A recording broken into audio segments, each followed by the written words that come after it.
Welcome back to Fox 5's On the Hill Live this Sunday morning. You know, the rise in anti-Semitic incidents has been seen in our area and around the country. Montgomery County schools reported 9 incidents in just the last week. So what is behind this and what's being done about it? Meredith Weisel is the director of the Anti-Defamation League here in our area, and we appreciate you spending time with us talking about this, Meredith, because obviously it's been in the news a lot. Yep. People are seeing this in their kids' schools. And obviously there's these two reactions. Horror that it's happening, but also questions about why it's happening. So let's start with the why right now. Sure. Are these anti-Semitic kids that are doing this, or are these kids that know how painful this is to people when they come upon this stuff, and they're doing it on purpose just to hurt people? I think it's a combination of things. I think there's a lack of education on what anti-Semitism is. Certainly when we see a swastika on a desk, it's recognized most of the time. But a lot of the other incidents that we're seeing, maybe slurs in a hallway, it shows ignorance in many respects. Do I think every kid, and honestly, we don't know who's completely doing all this, but do we know why every kid is reacting and doing this? It's hard to tell, but it shows that we need better education, and not just about the Holocaust, but we also need to ramp up Holocaust education and our history and what we're seeing happening in our communities. Let's go there. What is the Holocaust education in our community right now and in our schools, and does it need to be more? It definitely needs to be more. There are certainly aspects that are taught in certain history classes and certain English classes. They may be required to read a book, but it's not enough. And there are 2 bills pending actually at the state level right now in Annapolis.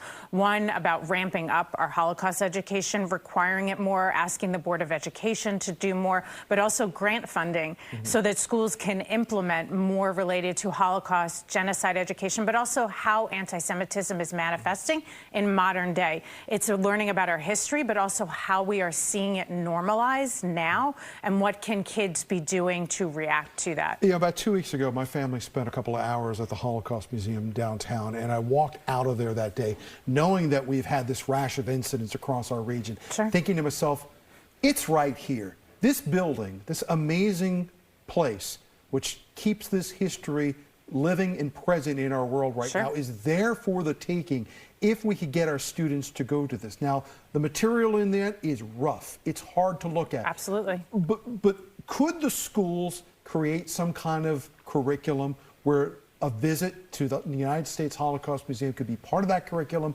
and start teaching this story to young people so they know what are behind these symbols, what are behind these messages? Certainly. There are things that are age appropriate, and the U.S. Holocaust Museum, along with ADL, recognizes around 4th grade to 5th grade can start some sort of education and going to the Holocaust Museum once you get to middle school, because we want to make sure it's age appropriate, and then throughout high school. And there are a lot of schools, sometimes individually, that will do this, but that will help. But we also need to actually talk about the fact that the Holocaust was a chapter in the book on anti-Semitism, a huge chapter, an important chapter, and what can we learn from that to move forward, and what are things we can be doing locally to combat it? I've long believed that children learn things first from their own homes before they learn anything at school. What role do parents have in stopping this stuff right now with offhanded maybe comments around the house, jokes, remarks, things like that? Where are the kids initially getting this, and what can parents do in their own houses right now to stop this, nip this in the bud? Certainly. Everything starts at home. I'm a parent at Montgomery County Public Schools as well. I have 2 kids in high school. We need to talk about things. We also need to recognize what social media plays in this.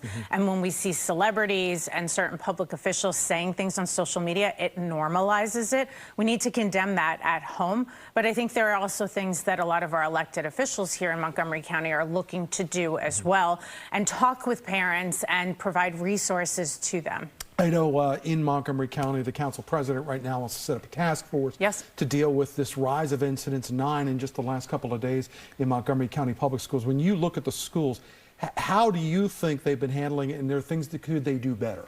There's always things we can do better. There is no perfect solution. One of the things that ADL has particularly done, we're doing trainings for faculty. So we've done trainings for principals at the high school level. We're looking at middle and elementary schools. The principals set the tone for the school, but there needs to be a larger scale training for all teachers, all faculty, about how to respond, how to recognize. That's the one thing they don't always recognize, the incidents. And as you mentioned, the council president.